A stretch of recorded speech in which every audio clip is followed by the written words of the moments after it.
واحد محشش راح لدكتور نفسي وقاله: دكتور، أنا بحس إني كلب. الدكتور اندهش وسأله: من إمتى بتحس كده؟ المحشش قال: من وأنا جرو صغير.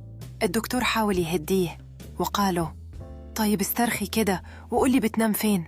قالوا: على السجادة اللي ورا الباب، بتكون دافية وريحة رجل الناس فيها مريحة للأعصاب. الدكتور كتب له علاج وقال: خذ الحبوب دي كل يوم قرص قبل النوم.